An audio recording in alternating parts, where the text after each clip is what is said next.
Você pode estar destruindo sua reputação sem perceber. Não é por gritar, por errar em público ou por falhar de propósito. É mais sutil do que isso, mais silencioso, mais cotidiano. Às vezes, é no modo como você fala dos outros quando eles não estão por perto.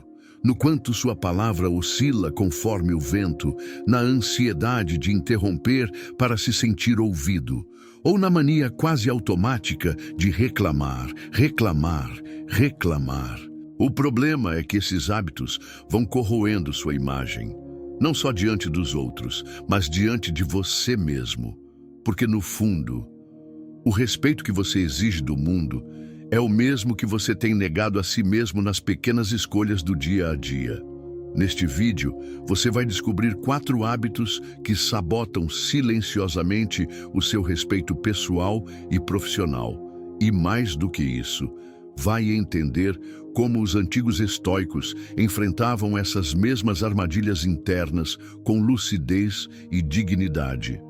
Reflita com calma, observe em si sem culpa, e se encontrar algum desses hábitos dentro de você, escolha abandoná-los, não por vergonha, mas por amor próprio.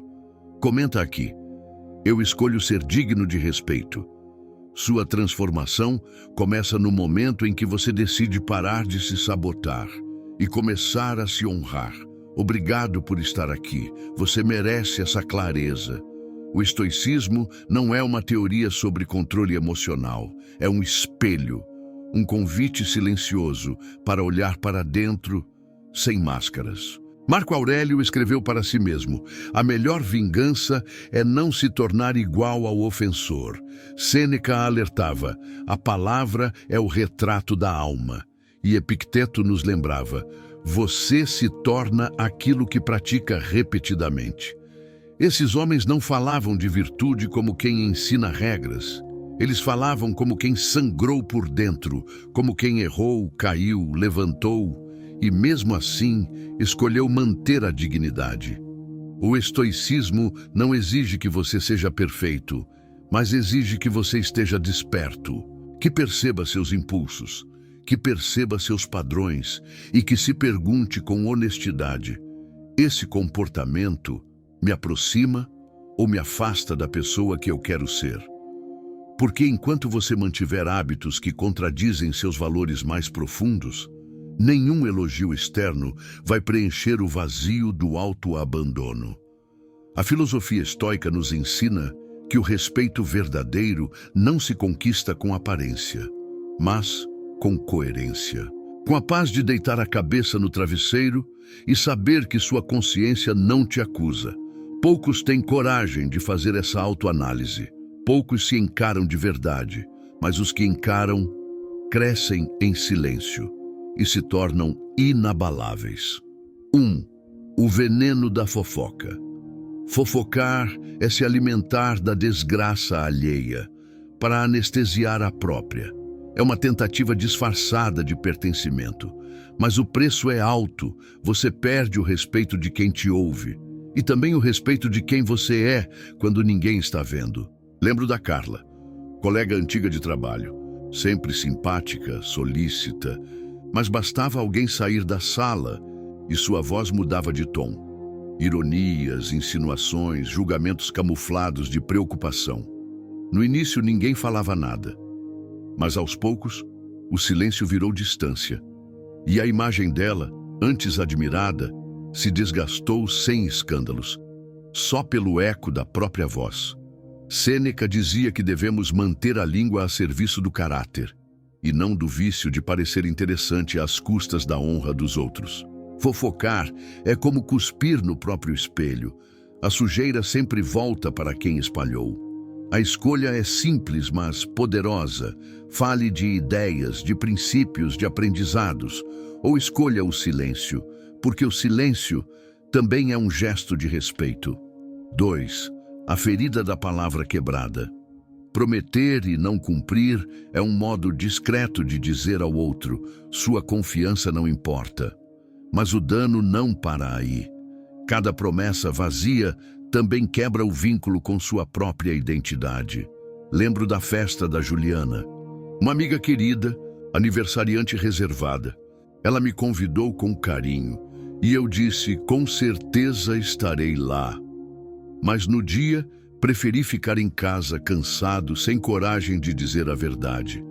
No início, ela não falou nada, mas no olhar havia uma decepção que ecoava mais forte que qualquer discurso. Sêneca escreveu: "A palavra de um homem bom tem mais valor que um contrato." E ele estava certo, porque integridade não se mede em momentos grandiosos.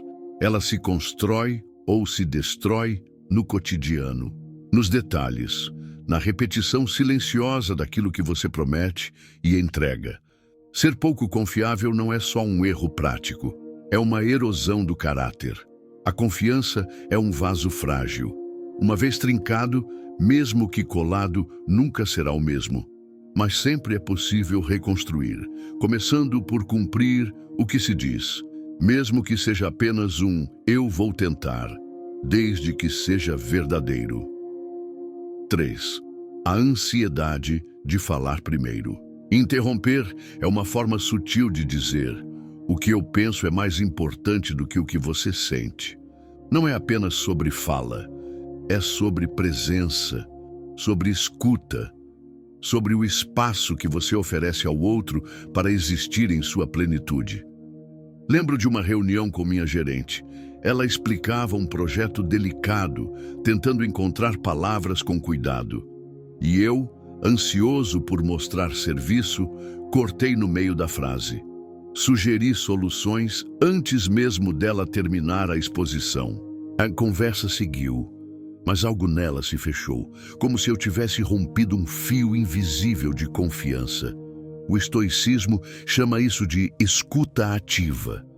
Não no sentido técnico, mas como prática espiritual. Escutar é um gesto de humildade, de autocontrole, de entender que você não precisa se apressar para ser visto, porque quem tem clareza não compete por atenção. Epicteto, que era escravo antes de ser filósofo, dizia: "Temos 2 ouvidos e uma boca para ouvir mais do que falar." A interrupção constante desgasta relações, desgasta ambientes e, com o tempo, desgasta você. Porque quem nunca ouve, nunca aprende. E quem nunca aprende, repete, repete, repete, até que o silêncio do outro se torne definitivo. 4. O vício invisível de reclamar. Reclamar parece inofensivo, mas quando vira hábito, se torna um modo automático de rejeitar a realidade. E quem rejeita tudo o que acontece, vive em guerra com a própria vida. Houve uma fase em que tudo me incomodava. O trânsito, o clima, as pessoas, o trabalho, o meu reflexo no espelho. Reclamava tanto que não percebia mais. Era como respirar fumaça o tempo todo, achando que era ar. Amigos começaram a se afastar, não por maldade, mas porque conviver com alguém que sempre aponta o que está errado cansa, sufoca. O estoicismo ensina uma distinção poderosa.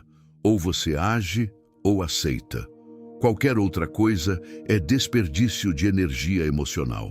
Marco Aurélio escreveu em seu diário: ou a situação é suportável, ou pode ser mudada. Se não é uma coisa nem outra, então é você que precisa mudar. Reclamar é como remar contra a correnteza sem sair do lugar. Gasta tudo e não leva a nada. A responsabilidade pessoal começa quando você percebe que não precisa gostar de tudo, mas pode escolher como responder a tudo. É nesse espaço entre o estímulo e a resposta que nasce o respeito próprio. Ali, bem ali, na escolha silenciosa de parar de reclamar e começar a respirar. Respeito não se exige, se constrói. Fofocar, quebrar promessas, interromper, reclamar. 4 hábitos pequenos, mas quando repetidos, constroem um ruído alto o bastante para abafar quem você realmente é. Aos poucos, você se perde, se desconecta e acorda um dia sem entender por que não é levado a sério, por que não é ouvido, por que não se reconhece mais no espelho.